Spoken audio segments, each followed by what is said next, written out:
감사합니다. 귀한 찬양 우리 하나님이 기쁘게 받으신 줄 믿습니다.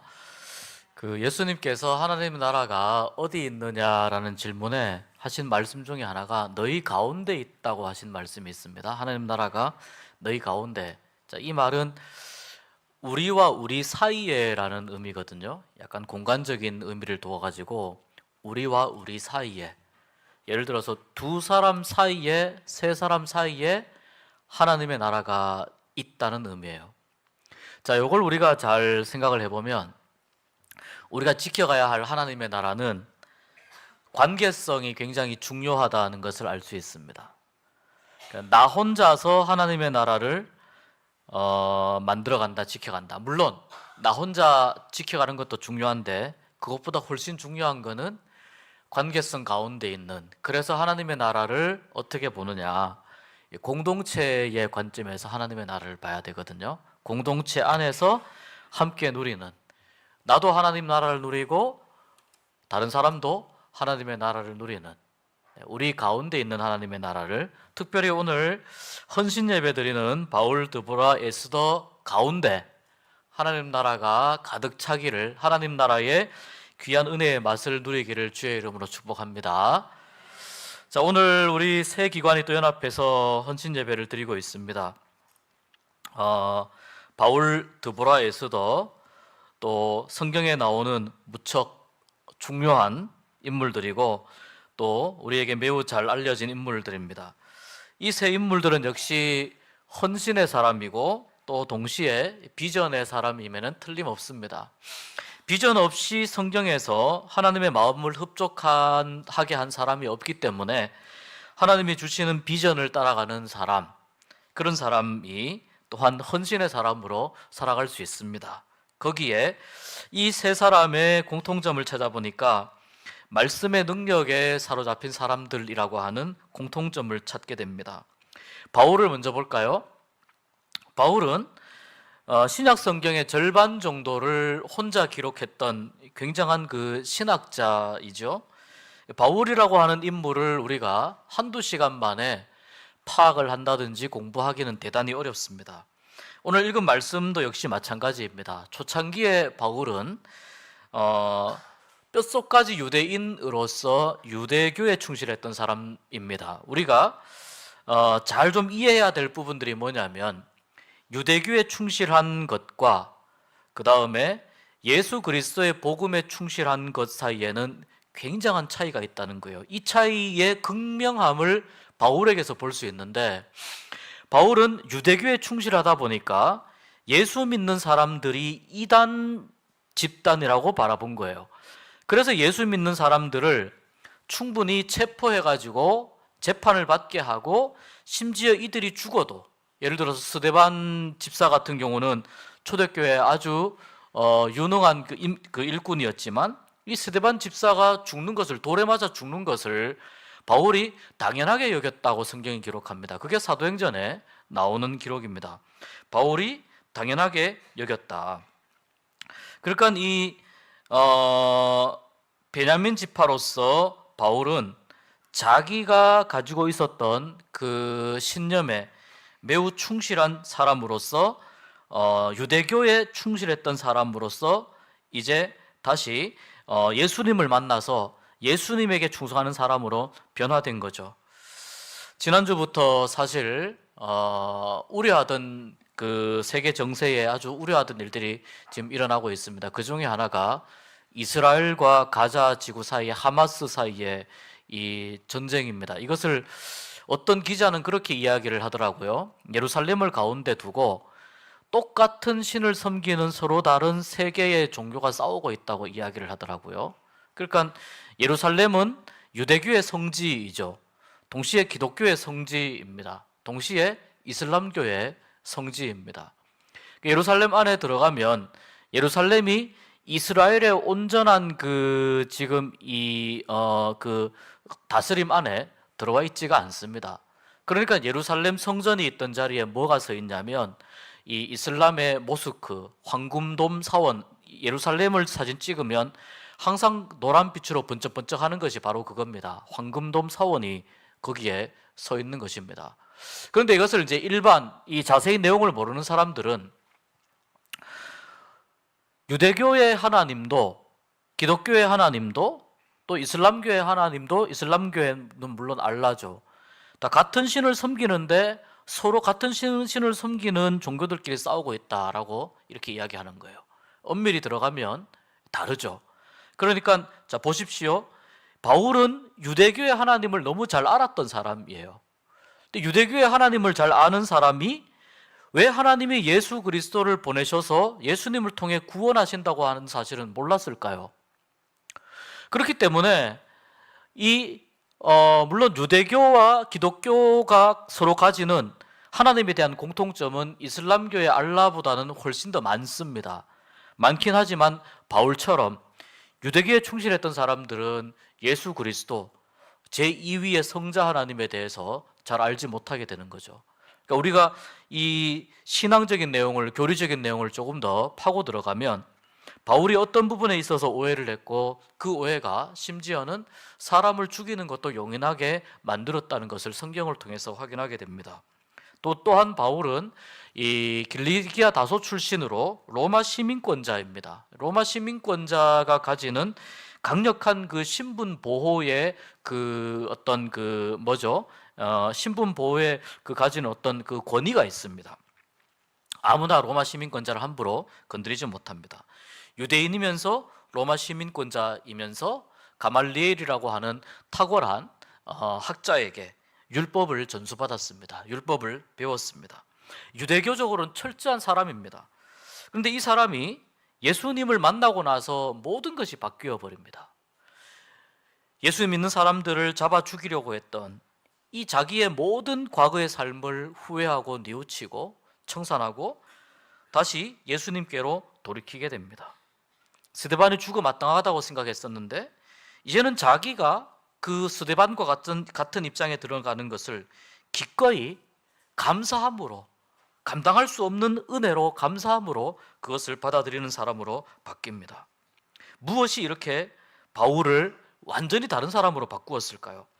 바로 예수 그리스도를 만나고 나서부터입니다. 예수님을 만나고 나서 바울의 삶의 방향이 180도 완전히 달라집니다. 예수님과의 만남은 그런 의미에서 우리의 삶을 바꾸는 능력이 있습니다. 예수님과의 만남은 또한 말씀과의 만남이기 때문에 우리가 말씀을 제대로 만나면 우리의 삶 또한 180도 바뀌게 됩니다. 바뀌기 전에는 그렇게 생각합니다. 왜 저렇게 살 수밖에 없을까? 어떻게 저런 모습으로 살 수 있을까라고 생각이 되는데 내가 예수님을 만나면 내가 이해하지 못했던 그런 삶의 모습들이 이해가 된다는 거죠. 바울이 그랬습니다. 왜 기독교인들은 저렇게 살아갈까? 자기가 예수를 만나니까 그렇게 살아가는 것이 이해가 되고 본인도 그렇게 살아가는 삶에 대해서 너무 감사하게 생각하게 된다는 겁니다. 바울이 1차, 2차, 3차 전도 여행을 다녀옵니다. 그리고 1차, 2차, 3차 전도 여행을 통해서 아시아와 유럽에 많은 교회를 세우고 많은 사람들에게 복음을 전하게 됩니다. 이 바울이 1차, 2차, 3차 전도 여행을 함으로 인해서 이 예수님께서 세우신 교회가 예루살렘 중심에서 이제 유럽으로 옮겨가는데 바울이 결정적인 역할을 한 것입니다. 오늘 우리가 읽은 말씀은 3차 전도 여행하고 나서 예루살렘으로 돌아오는 그 여정 가운데 일어난 일입니다. 바울은 예루살렘 교회로 돌아가야 할 이유가 있었습니다. 거기에 볼 일이 있었어요. 그래서 예루살렘으로 가려고 하는데 예루살렘으로 돌아가는 길에 바울이 꼭 만나고 싶은 사람이 있는 거예요. 꼭 보고 싶은 사람이 있는데 누구냐? 에베소 교회의 장로들이 그렇게 보고 싶은 거예요. 바울이 그래서 밀레도라는 장소에서 사람을 보내가지고 에베소 교회의 장로들을 좀 건너오라고 청을 하게 됩니다. 그리고 이 밀레도라고 하는 곳에서 만나서 거기서 오늘 읽은 이 말씀은 바울이 이야기하는 마지막 고별 설교입니다. 바울이 그렇게 함께 에베소 교회를 눈물로 헌신하면서 섬겼던 에베소 교회의 장로들과 함께 이야기하면서 이런 이야기를 합니다. 19절부터 21절에 보니까 나는 모든 겸손과 눈물로 섬겼다. 나는 모든 겸손과 눈물로 섬겼다. 내가 에베소 교회를 어떤 마음으로 섬겼느냐? 겸손으로 섬겼다. 바울은 충분히 교만해도 너 왜 그렇게 교만하냐라고 주위에서 그런 지적을 할 만한 사람이 없을 정도로 잘난 사람이었습니다. 근데 바울은 뭐라고 이야기하냐? 모든 겸손. 무슨 말이냐면 겸손할 수 있는 데까지 내가 겸손하기로 했다는 거예요. 겸손할 수 있는 데까지 겸손했고 눈물로 내가 에베소 교회를 섬겼다. 그리고 내가 에베소 교회에서 겪은 여러 가지 일들 중에 하나가 유대인, 같은 동족이지 않습니까? 오늘 말씀 보니까 유대인의 관계로 인해서 생겨난 여러 가지 시험이 있는데 내가 그것을 꾹 참고 주를 섬겼다. 많은 시험이 있는데 나와 가까운 유대인들이 나를 넘어뜨리기 위해서 여러 다양한 그런 시험을 만들었는데, 시험거리를 만들었는데 내가 이걸 참은 유일한 이유는 뭐냐면 교회를 위해서이고 주님을 위해서라는 거예요. 주님을 섬기기 위해서 내가 이 모든 것을 참았다는 겁니다. 계속 보면은 내가 교회에 유익하다고 생각되는 것은 무엇이든지 공중 앞에서나, 무슨 말입니까? 공식적인 자리를 말하는 거죠. 공중 앞에서나 각 집에서나 이 말은 사적인 자리를 의미하는 거예요. 공적인 자리나 사적인 자리나 여기 하나 들어가야 될 게 뭐냐면 사람 눈치 보지 않고, 이 말이 들어갑니다. 사람 눈치 보지 않고 내가 거리낌 없이 여러분에게 전하고 가르치고, 이게 바울이 에베소 교회를 섬기면서 바울이 가지고 있었던 각오와 마음 자세입니다. 그리고 그 뒤에 보면 유대인과 헬라인들에게, 이 말은 당시에 이 에베소 교회에 속해 있었던 사람들의 구성원들이거든요. 이들에게 내가 하나님에 대한 회개와 예수님께 대한 믿음을 증언한 것이다. 이것이 내가 에베소 교회에서 내가 섬긴 사역의 내용이다. 내가 이런 마음으로 섬겼고 이런 마음으로 내가 사역한 것을 지금 함께 하고 있는 에베소 교회의 장로들, 여러분들이 너무 잘 알고 있지 않습니까? 라고 이야기합니다. 그런데 이제 내가 가는 길이 예루살렘으로 가는 길입니다. 예루살렘으로 가는데 거기에 가서 내가 어떤 일을 당할지 알 수 없는데 성령님께서는 이렇게 나에게 말씀합니다. 거기에 가면 너는 체포될 것이다. 그리고 너에게 많은 환난이 기다리고 있을 것이다. 그래서 바울을 사랑하고 바울을 걱정하는 사람들이 바울에게 이야기합니다. 예루살렘으로 가지 마십시오. 예루살렘에 가면 안 좋은 일이 생깁니다. 예루살렘으로 가지 마십시오. 사람들은 가지 말라고 계속 말리는데, 그런데 나는 예루살렘에 가야 할 이유가 있습니다. 예루살렘으로 가고자 하는 나의 마음의 각오는 이렇습니다. 라고 하면서 24절의 말씀으로 바울의 각오를 이야기하는 겁니다. 우리 같이 한번 읽어보겠습니다.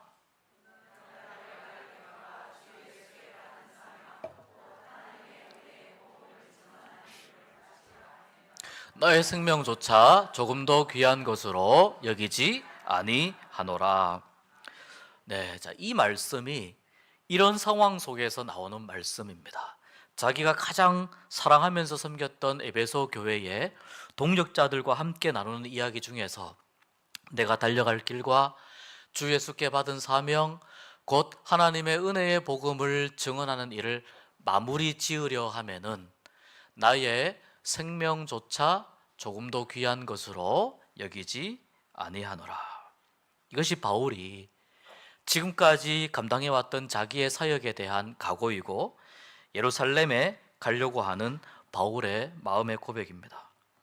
이 말씀은, 이 바울의 고백은 말씀의 능력에 사로잡히지 않으면 나올 수 없는 이야기이죠. 예수님을 제대로 만나서 무엇이 진정한 가치 있는 삶인지를 깨닫지 못하면 고백하기 어려운 이야기입니다. 내 목숨도 조금도 아깝지 않다라고 하는 이 고백, 아무나 할 수 있는 고백이겠습니까? 빈말로 이런 고백을 할 수 있겠습니까? 정말 위급한 상황이 되면 누가 교회를 사랑하는지, 누가 하나님을 사랑하는지 그것이 나타나고 드러날 때가 됩니다. 바울은 내가 예루살렘에 가서 당할 여러 가지 많은 일들을 성령의 감동으로 알게 되고 듣게 되고 전해받게 되는데, 그럼에도 불구하고 내가 살아보니까, 내가 지나보니까 말씀의 능력이 나를 사로잡으니까 내가 그것을 두려워하지 않게 되더라. 이 고백을 하는 거예요. 하나님께 받은 사랑과 은혜가 너무 크니까 내가 이렇게라도 하나님 맡겨주신 길을 걸어가야 되지 않겠습니까? 나는 죄인 중에 괴수고 나는 만삭도 되지 못해서 태어난 사람 같은 그런 부족한 사람인데, 나 같은 사람을 하나님이 사랑하여 주셔서 예수 그리스도의 복음을 전파하는 사명을 갖게 하시고 복음의 증인으로 살게 하셨는데, 이 놀라운 사랑을 알게 되니 나의 목숨이 이미 하나님의 것임을 내가 고백하는데 내가 무엇을 두려워하겠습니까? 무엇을 주저하겠습니까? 오직 말씀의 능력에 사로잡힌 사람이 아니면 고백할 수 없는 그런 고백의 내용입니다. 사사기의 드보라를 우리가 읽었습니다. 드보라는 여인입니다.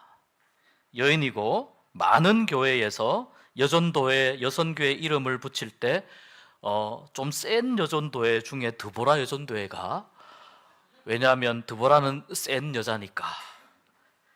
드보라는요, 당시의 사사시대에 성막이 있어요. 그 성막 안에 등잔이 있어서 불을 피워야 되는데 이것을 담당했다고 합니다. 그런데 여러분, 우리가 사사기의 패턴을 잘 알고 있듯이 이스라엘이 하나님을 섬기다가 하나님으로부터 돌아섭니다. 하나님이 징계를 내리는데요, 그 가나안 땅에 살고 있는 여러 족속들 중에 하나를 뽑아가지고 이스라엘을 괴롭게 하고 공격하게 합니다. 이렇게 해서 짧게는 몇 년, 길게는 수십 년 동안 이스라엘이 어려움을 당합니다. 하나님의 징계를 받습니다. 너무 힘드니까 하나님 힘듭니다라고 부르짖습니다. 하나님이 그 부르짖음의 소리를 듣고 사사를 보내어서 이스라엘 백성들의 곤경에 처해 있는 상황을 보시고 구원해 주십니다. 역시 우리 하나님 살아계시는구나. 이스라엘 백성들이 돌아와서 하나님을 믿습니다. 그 사사가, 구원했던 사사가 살아있을 때까지만 하나님을 믿습니다. 신기하게도 이 사사가 죽고 나니까 또 하나님으로부터 돌아서서 또 죄를 짓습니다. 이게 이 12명의 사사가 이렇게 사사기에서 쭉 등장하는 가운데 이 패턴이 계속해서 반복됩니다. 여러분, 되게 어리석어 보이죠? 굉장히 어리석어 보입니다. 근데 이것이 우리의 모습과 그렇게 다르지 않다는 거예요. 이 모습이요, 우리의 모습과 다르지 않다는 거예요. 오늘 말씀도 4장 1절에 보니까 에훗이 죽으니 이스라엘 자손이 또 여호와의 목전에 악을 행하매 라고 말씀해요. 에훗은 또 아주 뛰어난 사사였거든요. 에훗이 죽으니 이스라엘 자손이 또가 왜 들어갔을까요? 반복된다는 거예요.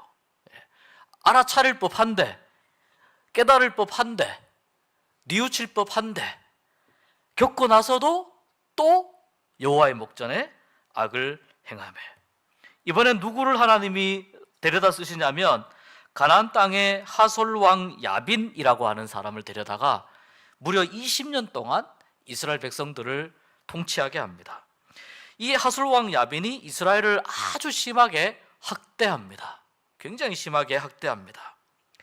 그때 하나님은 하나님 앞에서 성막에서 묵묵히 맡겨진 한 일부분을 감당하는 그 일을 감당하고 있던 드보라를 불러서 사사로 세우십니다. 마치 이 드보라의 모습은 하나님 앞에서 꺼지지 않는 등불처럼 계속 타오르고 있었던 드보라의 믿음의 절개를 보여주는 것 같아요. 드보라가 하고 있었던 그 일은, 등불은 때로는 말씀을 이야기할 때도 있어요. 기름은 물론 성령을 이야기할 때도 있지만 등불을 계속해서 지켰다고 하는 말씀은 드보라의 마음 가운데 뭐가 있었느냐? 말씀이 있었다라고 우리가 이해할 수 있습니다. 그래서 드보라가 성막을 섬겼던 일과 하나님께 부름받은 것은 깊은 신앙적인 연관이 있는 것이죠.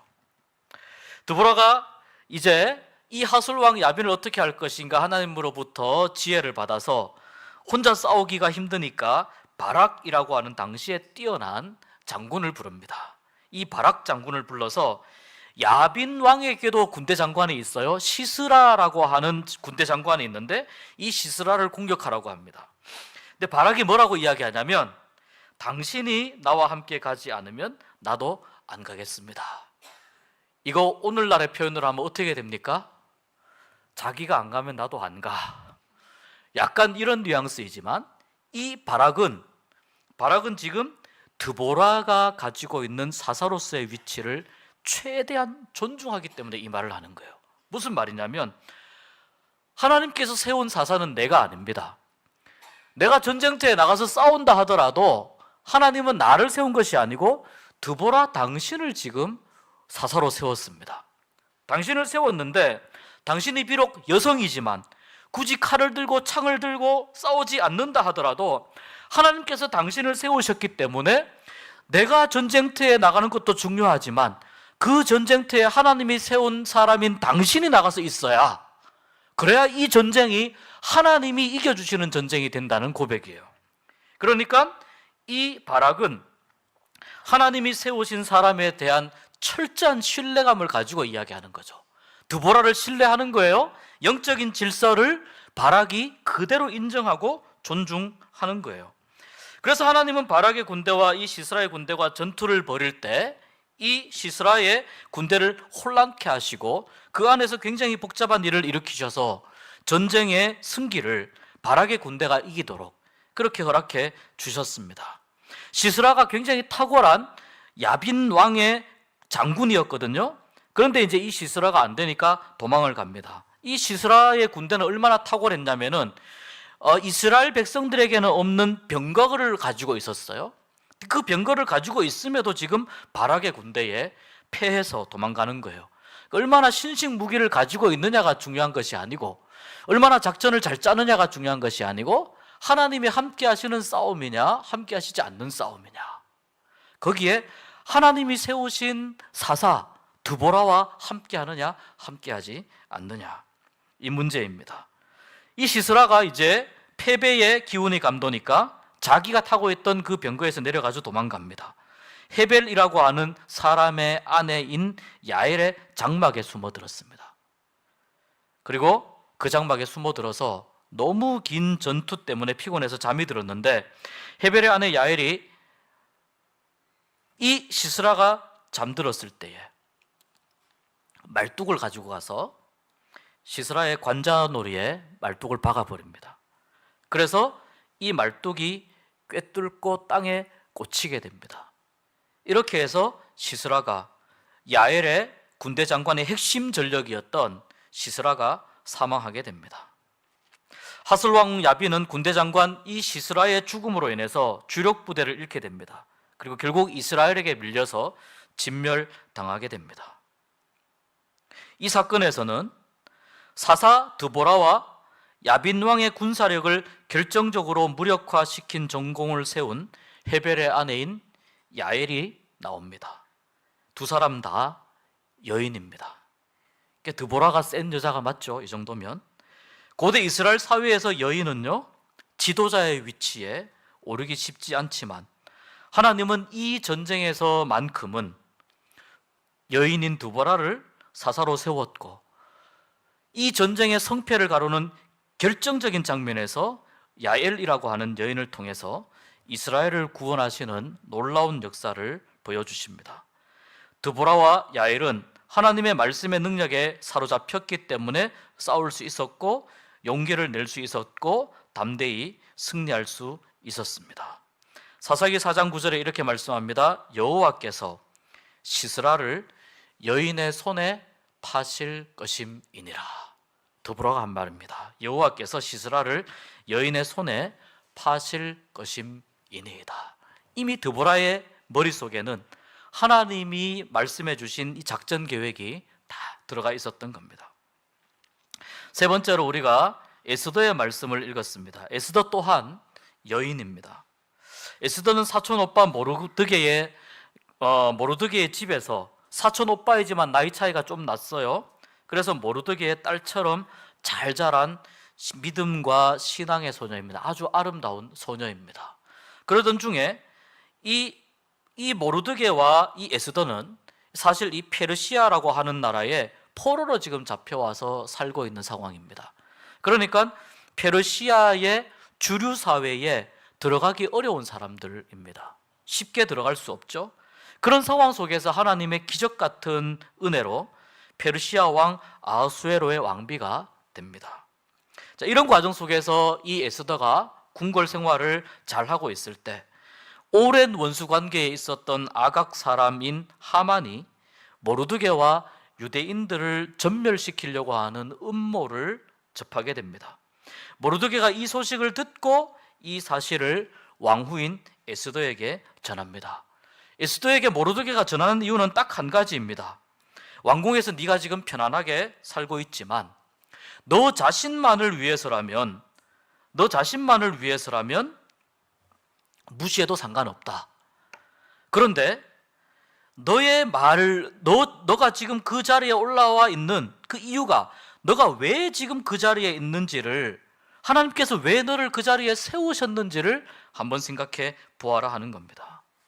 물론 에스더의 상황도 좋진 않았습니다. 지금 아수에로 왕이 자기를 찾은 지 한 달이나 지났거든요. 이 정도면은 상당히 좀 이렇게 무관심의 이제 영역으로 넘어가는 그런 상황 가운데 있습니다. 더더군다나 왕 앞에는 왕후라 하더라도 왕이 들고 있는 이 금호를 이 금호를 만져가지고 왕에게 다가오라고 허락하지 않는 이상은 왕 앞에 함부로 나가지 못해요. 그런 상황 속에서 내가 지금 왕에게 쉽게 나갈 수 없는 상황입니다 라고 모르드게에게 전합니다. 그러자 이 모르드게가 이야기합니다. 좋다, 너의 상황이 그렇다는 건 내가 충분히 이해하는데 네가 지금 만약 우리 민족이, 그리고 나와 우리 민족이 처하고 있는 이 위기의 순간을 외면하게 되면 하나님은 틀림없이 다른 방법이나 다른 사람을 통해서 우리를 구원하실 것이다. 그렇다면 하나님께서 너를 그 자리에 왜 세우셨는지 그 이유가 있지 않겠느냐? 혹시 우리 민족과 내가 전부 다 진멸당하고 너가 왕후이기 때문에, 그 자리에 있기 때문에 너가 살아남는다면 그것이 무슨 의미가 있겠느냐 라고 모르드게가 이야기합니다.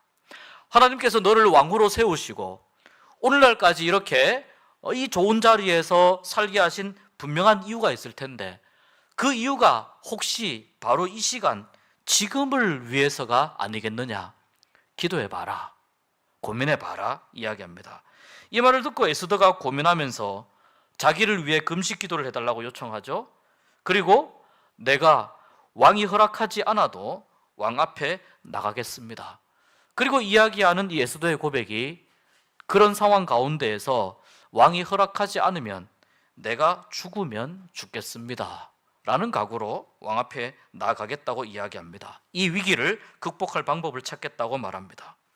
모르드게의 선한 영향력과 에스더의 신앙의 모습, 특히 이 모르드게의 말을, 지금 모르드게가 자신에게 하고 있는 이 이야기를 에스더는 어떻게 받아들이냐면 신앙적인 긍정적인 영향을 받고 있었겠지만 하나님께서 모르드게를 통해서 지금 나에게 말씀하시는 것으로 에스더가 받고 있다는 것이죠.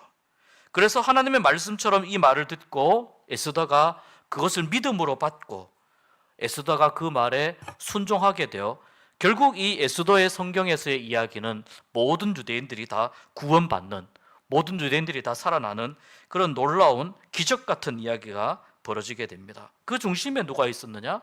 에스더가 있었어요. 전쟁 포로 에스더, 고아 소녀 에스더, 그리고 주류 사회에 쉽게 나갈 수 없었던 그런 입장이었던 에스더. 그러나 기적처럼 왕비가 되었고 그 왕비의 자리에 있으면서 자기 민족을 살릴 그 기회를 놓치지 않았던 에스더. 그 에스더의 믿음의 순종이 이 에스더서에 나와 있는 기적적인 이야기를 만들어낸 것입니다. 신앙은요, 때로는 용기이고 때로는 순종이고 또 때로는 받아들임이고 때로는 모험입니다. 에스더서에서 이야기하는 신앙은 뭐냐면 타이밍입니다. 타이밍. 여러분이 지금 서 있는 자리가 어떤 자리입니까? 하나님께서 여러분을 지금 이 자리에 세우신 이유가 있을 겁니다. 하나님께서 지금 여러분을 여기까지 인도하신 이유가 있을 겁니다. 그렇다면 하나님은 이 자리에 그냥 인도만 하신 것이 아니고 여러 방법을 통해서 하나님께서 여러분에게 말씀하고 계실 겁니다. 오늘 바울처럼, 드보라처럼, 에스더처럼 하나님의 말씀을 듣고 그 하나님의 말씀의 능력에 사로잡혀서 살아갈 때에 결국 하나님으로부터 인정함을 받게 되고 하나님께서 기뻐하시는 삶을 살게 되고, 그것이 오늘날 우리가 본받고 싶어하는 신앙의 하나의 모델로서 성경 여기저기에 기록되어 있는 많은 믿음의 인물들 중에 바울과 드보라가 에스더가 있습니다. 바울과 드보라와 에스더가 있습니다. 신앙과 비전의 사람임에는 물론이요, 하나님의 말씀에 사로잡혀서 자기의 삶을 불꽃처럼 살다가 하나님께로 돌아갔던 사람. 여러분, 우리가 제일 마지막에 하나님 앞에 섰을 때, 우리가 하나님 앞에 섰을 때 그런 고백을 할 수 있으면 좋겠습니다. 하나님, 제가 하나님의 사랑 때문에 저에게 주신 삶을 말씀의 능력을 따라서 살다 보니까 여기까지 오게 되었습니다. 하나님의 은혜를 따라서 살다 보니까 구원의 감격을 놓치지 않고 계속 유지하기 위해서, 하나님 나라를 잃어버리지 않고 하나님 나라를 성취하고 만들어가기 위해서 살다 보니까 제가 지금 하나님 앞에 서게 되는 이 놀라운 영광을 누리게 되었습니다. 우리의 마지막이 하나님 앞에 서서 우리 하나님이 두 팔 벌리셔서 우리에게 잘했다, 착하고 충성된 종아, 네가 작은 일에 충성하였으니 나의 큰 기쁨에 참여하라, 이런 위로의 말을 듣는, 이런 하나님의 사랑의 말을 듣는 그런 인생이 다 되었으면 좋겠습니다. 그렇게 되기 위해서 우리는 바울처럼, 드보라처럼, 에스더처럼 말씀에 사로잡혀서 말씀의 능력을 따라서 살아가는 그런 사람들이 될 수 있기를 주의 이름으로 축복합니다. 기도하겠습니다. 하나님 아버지, 오늘 바울, 드보라, 에스더 선교회 연합으로 헌신을 다짐하며 하나님 앞에 예배합니다. 하나님 보시기에 바울이 얼마나 귀한 삶을 살았으며, 하나님 보시기에 드보라가 얼마나 아름다웠으며, 하나님 보시기에 에스더가 얼마나